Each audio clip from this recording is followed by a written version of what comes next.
ও আল্লাহর হাবিব শুনেন, আপনার উম্মতের মহিলারা একটা অভ্যাস থাকবে, নিজের স্বামীকে বিছানায় রেখে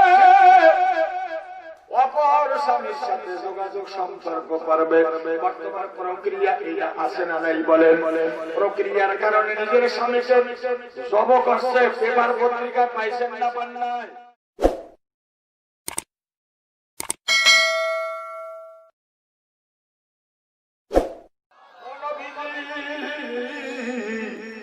জাহান্নামের যেইতে যেইদিন আমি চাকরি পাইছি ওই দিন থেকে আজ পর্যন্ত আমার মধ্যে কোন হাসি কামসা আনন্দ নাই। আল্লাহর হাবিব প্রশ্ন করে, ভাই মালিক তোমাকে তো জাহান্নামে দেবে না, তুমি হইলে আল্লাহর ফেরেশতা কয়। আরে আপনি কি বলেন? আল্লাহ পাক রব্বুল আলামিন আমাদের মাঝে একজন বান্দা রাখছিলেন, এই বান্দার নাম ছিল আযাজিল। আযাজিলের নাম শেষ হয়ে গেছে মিস্টার ইবলিস। এই ইবলিস একদিন আর দুই দিন না 1000 আর 2000 বছর নয়, মতান্তরে 6 থেকে 6 লক্ষ বছর ইবাদত করলো। এই ইবলিসকে আল্লাহ পাক যখন ডাক দিল আদমকে বানানোর জন্য পরিকল্পনা করলেন, আদমকে বানানোর পরে যখন সামনে হাজির করলেন, আল্লাহ তখন বলছিলেন ক্বালা মা মানাকা আল্লাহ তাসজুদা আমার যুগ। ওই সময় যখন বলছিল আমি হুকুম করছিলাম কেন তুই সেজদা করলি না? খালাকতানি মিন নার ওয়া খালাকতাহু মিন তিন, আনা খায়রুম মিনহুম, আমি হইলাম আদমের চেয়ে উত্তম ভালো। আদমকে বানাইছো পচা কাদা মাটি দিয়া, আর আমাকে বানাইছো আগুন দিয়া। আগুন কোনদিন ওই কাদা মাটির কাছে মাথা নত করতে পারে না। ও আল্লাহর হাবিব আপনি জানেন, আল্লাহ তখন ঘোষণা করে দিছিল যে ইল্লা ইবলিস আবা ওয়াস্তাকবারা ওয়া কানা মিনাল কাফিরিন। ইবলিসের ইবাদত বندگی সব জাহান্নামে চলে গেল। সমস্ত গোলামি দাসত্ব আল্লাহ পাক সব কিছু নির্মূল করে দিলেন। আমি ওই ভয়েতে কান্দি যে যদি এই জাহান্নাম আমাকে দিয়ে শুরু করে যায়, ফিরাই মারার কোন ক্ষমতা কারো নাই। যুবক রে, বেনমাজিরে, পর্দার মা বোনেরা, আজকে তুমি মনে করছো যে বুঝি এইভাবেই তোমার দিনকাল চলে যাবে। আমার আল্লাহ বলতে আছে কিয়ামতের অবস্থাটা কোন মানুষ বলতে আসে না। কিয়ামতের ভয়াবহ অবস্থাটা শোনেন, আল্লাহ পাক কোরআনে ঘোষণা করছে লিমানিল মুলকু ইয়াউমিল্লাহি ওয়ালিল কাহ্হার। কিয়ামতের ময়দান আল্লাহ ডাক দিবে, কোথায় রাজা বাদশা, কোথায় ফিরাউন, কোথায় হামান, কোথায় নমরুদ, কোথায় মন্ত্রী মিনিস্টার, কোথায় খালেদা, কোথায় হাসিনা, কোথায় আসো?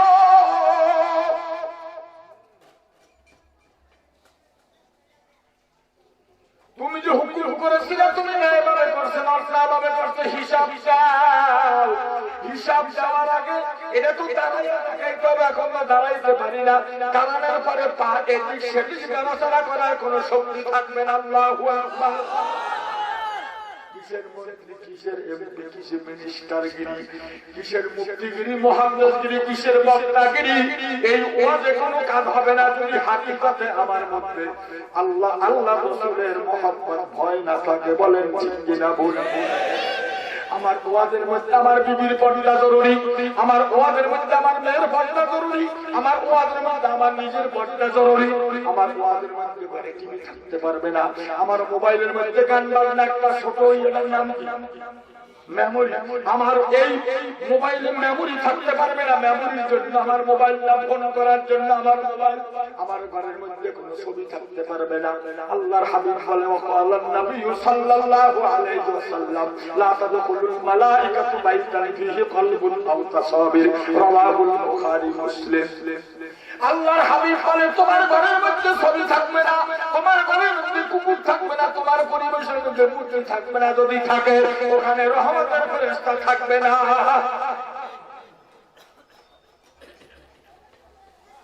আল্লাহর হাবিবের বর্ণনা যখন আয়েশা সিদ্দিকা দিলেন, দেওয়ার পরে আল্লাহর হাবিব বললেন আয়েশা মেরাজের রাতে সচক্ষে চর্মচক্ষে জাহান্নাম থেকে এসেছি। মহিলারা কান পাতিয়া শোনেন গো মা, আল্লাহর হাবিব বলে যখন আমি জাহান্নামে উকি দিলাম, ঝুঁকি দিলাম, তাকাইলাম, তখন দেখতাছি জাহান্নামের মধ্যে শুধু মহিলা আর মহিলা।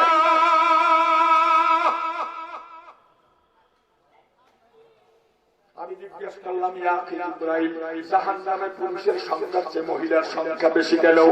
জিবরাইল বলল আপনার উম্মতের মহিলার মধ্যে কতগুলা দোষ থাকবে। এক নম্বর হইল তারা স্বামী ভক্ত হবে না, স্বামীর অবাধ্য হবে। বলেন ঠিক কিনা বলুন। দুই নম্বরে তারা উশৃঙ্খল হবে। বলেন বর্তমান মহিলারা উশৃঙ্খল না শান্তিশীল? বলেন। তিন নম্বরে মহিলারা সকল করি করবে, একজনের কথা আরেকজনের কাছে লাগাইয়া ঘরের মধ্যে হট্টগোল এমন ভাবে বাজাইয়া দেবে ওই স্বামী এই কথার কারণে স্ত্রীকে তালাক দিয়া দিবে। বলেন প্রমাণ আছে না? না। ও আল্লাহর হাবিব শুনেন, আপনার উম্মতের মহিলারা একটা অভ্যাস থাকবে, নিজের স্বামীকে বিছানায় রেখে অপর স্বামীর সাথে যোগাযোগ সম্পর্ক করবে। বর্তমান প্রক্রিয়া এটা আছে না নাই? বলেন। প্রক্রিয়ার কারণে নিজের স্বামীকে জব করছে। পেপার পত্রিকা পাইছেন না? পান নাই? এই জন্য আল্লাহর হাবিব বলতে আছে মহিলাদের জন্য সুন্দর একটা সমাধান। আল্লাহর হাবিবের হাদিস কেন শোনেন। ফাকালান নবী সাল্লাল্লাহু আলাইহি ওয়াসাল্লাম আল মারওয়াতু ইযা সাল্লাত খামসাহা আসামাত শাহরাহা আতাআত বালাহা আহসানাত ফারজাহা আল তাদখুল মিন আইয়ি আবওয়াবিল জান্নাতি শাহা। আল্লাহর হাবিব বলেন সারা পৃথিবীর ধনী গরীব বাদশাহগিরি সকল মহিলার জন্য সর্বপ্রথম চারটা কাজ করা ফরজ। বলেন একজন মহিলার কয়টি কাজ ফরজ? পিছন থেকে বলেন কয়টি কাজ ফরজ?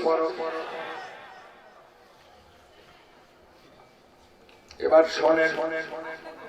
এক নম্বরে আল মারওয়াতু ইযা সাল্লাত খামসাহা, পাঁচ ওয়াক্ত নামাজ দৈনন্দিন জীবনে ওয়াক্ত মতে আউয়াল ওয়াক্তে পড়া সুন্নাত। দুই নম্বরে রমজান শরীফের রোজা। তিন নম্বরে মাতাআত বালহা, স্বামীর ইতিআত করবে, স্বামীর ফরমাবরদারি করবে, স্বামীর মালের হেফাজত করবে, স্বামীর অবর্তমানে অবাধ্য হইয়া কোনো কিছু স্বামীর মাল অন্যের কাছে সুপুর্দ করবে না। স্বামীর অনুমতি ব্যতিরেকে বাবার বাড়ি যাওয়া যায় না। স্বামীর অনুমতি ছাড়া কোথাও যাওয়া যায় না। স্বামীর অনুমতি ছাড়া ঘরে কোনো বেগানা পুরুষ আসলে এই পুরুষের সাথে কিরকম আচরণ করবে না। হাদিসে বলে যত বন্ধু হোক না কেন, যদি বলে যে ভাই কোথায়, ওই মহিলা কড়া মেজাজে বলবে এখন ভাই বাড়িতে নাই, চলে যান, সে যখন আসে তখন আসবে। আমাদের দেশে এইটা নাই, এটার উল্টা। ভাই আইসেন আপনি আসেন, আপনার ভাই নেই তাই কি স্বামী নাই? আসে না নাই? তিন নম্বরে ওয়াতাআত বালা, স্বামীর খেদমত করা ফরজ। চার নম্বরে ওয়াহসানাত ফারজাহা, পর্দা করা ফরজ। বলেন পর্দা করা কি? কয়টা কাজ হইল? বলেন কাজ কয়টি হইল? এক নম্বরে নামাজ, দুই নম্বরে রোজা, তিন নম্বরে স্বামীর ইতিআত, স্বামীর ফরমাবরদারি, স্বামীর খেদমত, চার নম্বরে পর্দা করা ফরজ। আল্লাহর হাবিব বলে চারটি কাজ যদি কোনো মহিলা করে ফালতাদখুল মিন আইয়ি আবওয়াবিল জান্নাতি শাহা, আমি রাসূল ঘোষণা দিলাম, গ্যারান্টি দিলাম, ইন্তেকালের পরে এই মহিলা জান্নাতের আটটি দরজা খোলা পাবে। যে কোনো দরজা দিয়া জান্নাতে যাবে গো মা। তোমাদের জন্য সহজ ভাবে ইবাদত করা হয়েছে। তোমাদের কোন চাকরির কথা হাদিসে উল্লেখ করে নাই, কোরআন শরীফে ঘোষণা করছে তারা পাঁচ ধারার মধ্যে থাকবে, সংরক্ষিত এলাকার মধ্যে থাকবে। সন্তান যখন প্রস্তাব করবে এই সন্তান লালন পালন করে সুশিক্ষার ব্যবস্থা করবে। সর্বপ্রথম শিক্ষাটা কি দিবে? আল্লাহর হাবিব বলে কথা বলার সাথে সাথে মা প্রথম তাকে শিক্ষা দিবে লা ইলাহা ইল্লাল্লাহ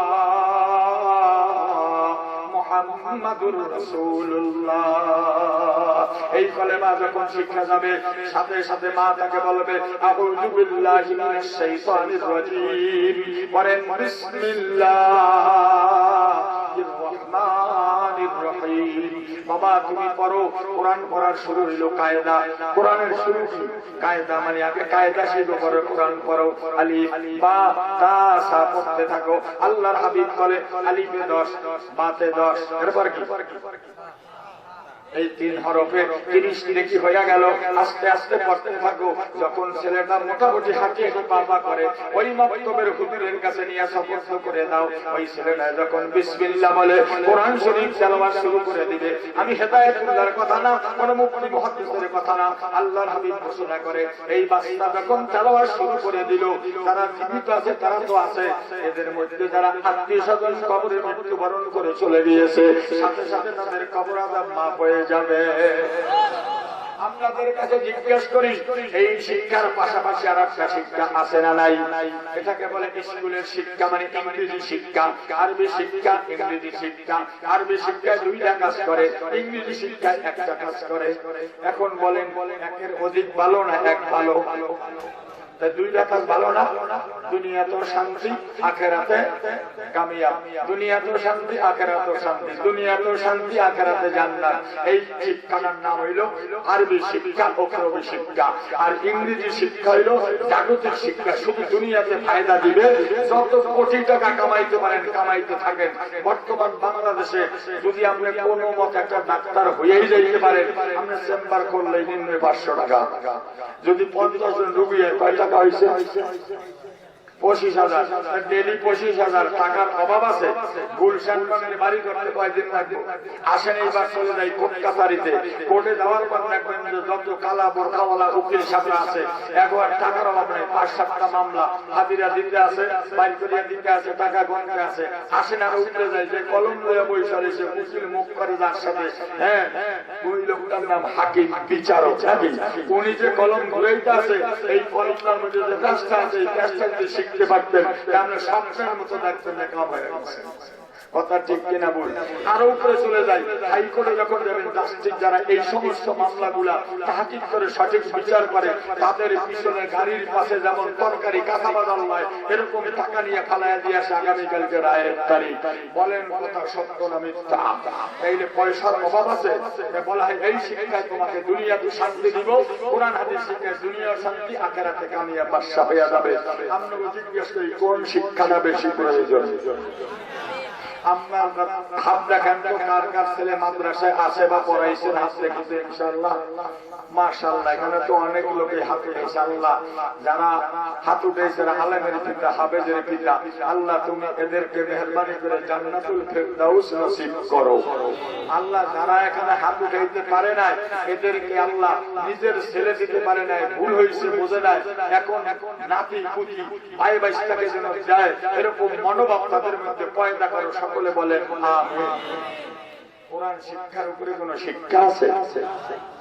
এখন কোরআন শিক্ষা অনেকে মনে করে কি, আমার গোর পেটের ব্যথা হয়েছে, হুজুর পানি ভরিয়ে দেন, পেট ব্যথা। বাস হুজুর আমার ছোট বাচ্চার ভূতে 10 টাকা তাবিজ দেন, এই লোক অনেকে মনে করে এই পর্যন্ত শেষ। আল্লাহ নবী বলেন না, কোরআন তো এই জন্য আসে না, এইটার সাথে সংযুক্ত আছে। কোরআন আসছে পুরা রাষ্ট্রটা কিভাবে চালাবে, এই জন্য কোরআন আসছে। বলুন সুবহানাল্লাহ। সারা বিশ্বের সবচেয়ে রাষ্ট্রপ্রধান ছিল নবী মুহাম্মদুর রাসূলুল্লাহ। রসুলের সংসদ ভবন ছিল মদিনাতুল মুনাওয়ারা। খেজুর পাতার ঘর, খেজুর পাতার খুঁটি, খেজুর পাতার ছানি। রসুল ওখানে বসে রাষ্ট্র পরিচালনা করছে। এবং রসুল যাওয়ার পরে 4 জন রাষ্ট্রপ্রধান ছিল। কয়জন? 1 নম্বরে আবু বকর, 2 নম্বরে ওমর, 3 নম্বরে ওসমান, 4 নম্বরে আলী। এই 4 জনে পরিচালনা করছে। বলেন ঠিক কিনা বল? আর পরিচালনার সময় কেমন করছে? আল্লাহু আকবার। ওমরের ছেলে একদিন কাঁদে, আব্দুল্লাহ। ওমরের ছেলের নাম কি?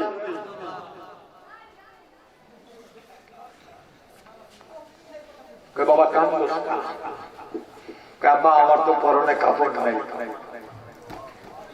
কার ছেলে? আরে বাদশা বলতে আম্মা আমার পরনে কাপড় নেই। কিরকম নেই? যে কাপড় আছে এটা দিয়ে কোনো মতে ডাকছি, বেশি পুরান হয়ে গেছে, আম্মা আমার একটা কাপড়ের ব্যবস্থা করে দেন। আজান হযরত ওমর বলতে, আচ্ছা রাখো, আমার কাছে তো এখন কোনো টাকা পয়সা নাই, দেখি কোনো বিহিত ব্যবস্থা করা যায় কি। চাকরকে ডাক দিলেন, তুমি একটু যাও তো বাইতুল মাল রেখেতে যায়, কেশিয়ারকে তুমি বিষয়টা বুঝিয়ে বলো যে ওমরের ছেলে আব্দুল্লাহ পরনে যে কাপড় আছে কোন মতে শরীর লাগছে, তা আমাকে নির্দিষ্ট একটা সময়ের জন্য কিছু টাকা বাইতুল মাল, মুসলমানের সম্পদ বাইতুল মাল, এখানে তো আমার কোনো হাত নাই, তা আমারে কিছু টাকা তোমার হাসানা দিলে আমি আবার টাকা হাতে আসলে জমা দিয়ে দিই। আমরা রাখি মুসলমান শরীর লড়ে নাই, মুক্ত লড়ে নাই। বাস্তব বোঝেন সমস্যা এই জায়গায়, বোঝেন খালি নারায়ণ তাকবীর আল্লাহু আকবার, আর ছাতাও বোঝেন। ওমর বলতে আছে আমারে কষ্ট হাসানা দাও, আমি আবার টাকা হাতে আসলে জমা দিয়ে দিই। এই দেশে অতীতে যারা চলে গেছে, বর্তমানে যারা আছে,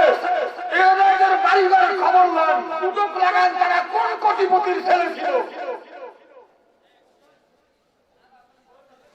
টিউশন করিয়া বাবায় কষ্ট করে শিক্ষা লাভ করাইছে তারপরে এই দেশে জনগণের টাকা দিয়ে আজকে তারা গাড়ি বাড়ি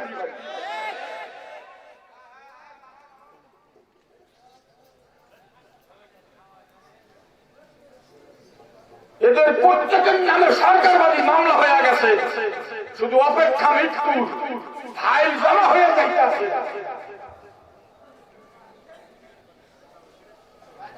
খেলার জন্য কোটি কোটি ডলার ব্যয় আকাম কুকামের জন্য মসজিদ মাদ্রাসা ভেঙে পড়ছে অনেক মসজিদে ছাতাই দিয়ে নামাজ পড়ে বলোর পাকা করতে পারে না এ দেশের সম্পদ আমরা কোন বক্তৃতায় বলিতে বিশ্বাসী না আমরা কার্যে ভাষে করতে পাবে এটাতে বিশ্বাস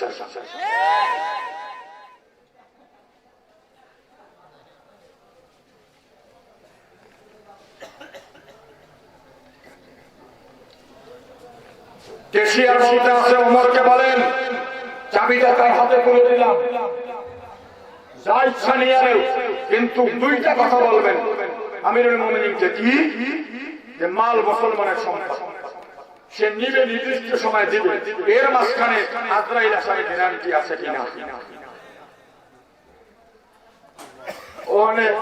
ওখানেই অর্ধেক শেষ কোন মতে গেছে কি খবর হুজুর এই খবর ওমর হো হো করে কান্দে কান্দে বাড়িতে গিয়ে কয় ছেলে নতুন কাপড় সব মিটাইয়া দাও জান্নাতে তোমার কাপড়ের অপেক্ষা করতে আছে আসো ভাই আসো ঘরে যাওয়ার পরে দেখেন একটা টাক রয়েছে টাক হুজুররা বলছে টাক কি আরে সব এই শর্টের দুই ভাগ করছে একটা পরো আর একটা গায়ে দাও ওই সমস্ত লোকে জান্নাতে যাবে না আমি জান্নাতে যাব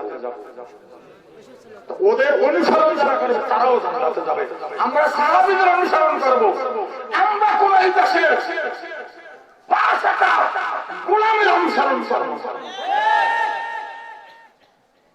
মাদ্রাসা যদি চালাইতে চান মাদ্রাসা চলতে চায় কাজ করবেন দুইটা কোরআন হাদিস সামনে রেখে ছাত্র ওস্তাদ আজকে থেকে ওয়াদা করেন শেষ রাত্রে এতিমের মতো কানবো আসমান থেকে আসতে থাকবে বলে কেন এটা হুজ্জাতুল ইসলাম কাসেম নানুতুবি রাহমাতুল্লাহ আলাইহি নেক নজর দোয়া ফেরাত একটা প্রতিষ্ঠা বলেন ঠিক কিনা এগুলো দারুল উলুম দাওমান কাহায় असली दौलत मदीना से उगा है कासिम रोशीद रंग लगाया दरख्त में हजारा मर्दुमारों बिन उहा से ई रोशीदी बाग है और कासिमी गुलजारो है मादानी फैदो का एक खुशनामा दरबारो है कासिम नानुতুবি রাহমাতুল্লাহ আলাইহি বলেন এই মাদ্রাসাটা আমি আমার মতে করি নাই এই মাদ্রাসার মূল হলো মদিনাতুল মুনাওয়ারা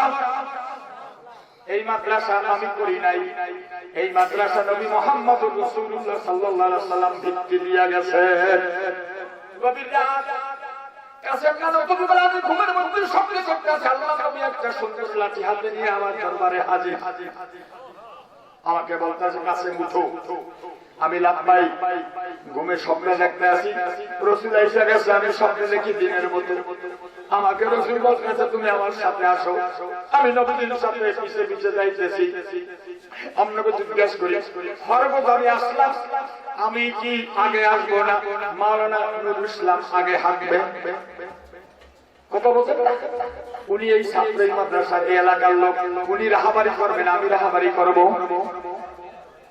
কিন্তু রাহাবারি করেন নবী মুহাম্মদুর রাসূলুল্লাহ কাসেম পিছনে কাসেম নানুতুবি বলে আমাকে আল্লাহ নবী নিয়ে গেলেন একটা জায়গায় যেই জায়গাটা আমাদের সুপরিচিত ছাত্রা জামে মসজিদের সামনে একটা ডালিম গাছের পাশে নিয়ে আল্লাহ নবী কয় কাসেম এই লাঠির নিচে ধরো আমি লাঠির নিচে ধরলাম রাসূল লম্বা দুটা দাগ দিলেন লম্বা দাগের দুই মাথায় আরো দুইটা দাগ দিয়ে চারটা কোণা বানাইলেন আমি জিজ্ঞাসা করলাম নবীজি আপনি কি করতে আছেন ভাই আমি তোমাকে এখানে ভিত্তি দিয়া গেলাম এটা মদিনার একখানা মাদ্রাসা এই মাদ্রাসায় তুমি কালকে বসবা, তুমি পড়বা, কেউ আসলে পড়াইয়া দিবা। এই কথা বলার পর স্বপ্ন ভেঙে গেছে, চট্টগ্রামে মসজিদ আযান হয়ে গেছে। আল্লাহু আকবার। কাসেম নানা তুমি ঘুম ভেঙে গেল, অজু বানায়া পবিত্রতা হাসিল করলেন, মসজিদে গেলেন, নামাজ পড়াইলেন। এবার কাঁদতে কাঁদতে কাঁদতে কাঁদতে ওই জায়গায় চলে গেলেন যেই জায়গাটা স্বপ্নের মধ্যে আল্লাহ নবী দীপ্তি দিয়েছিলেন। কাসেম নানা তুমি বলে জায়গায় যায় দেখতে আছি পুরো জায়গাটা স্বর্ণের মতো উজ্জ্বল। আমি ওখানে বসে বললাম, একা একা পড়তে আছি। অল্প সময়ের মধ্যে দেখতে আসি একটা ছেলে আসতে আসে, আয়েশা আমাকে সালাম দিয়ে আমার সম্মুখে বসে গেল। আমি জিজ্ঞেস করলাম, বাবা তুমি কেন আসছো? ওই ছেলেটাই বলতে আসে, হুজুর আমি পড়তে আসছি। এই জায়গায় যে পড়াপড়ি আছে তোমাকে কে জানাইলো? যে আপনাকে এখানে উস্তাদ বানাইয়া বসাইছে সে আমাকে ছাত্র বানাইয়া পাঠাইছে।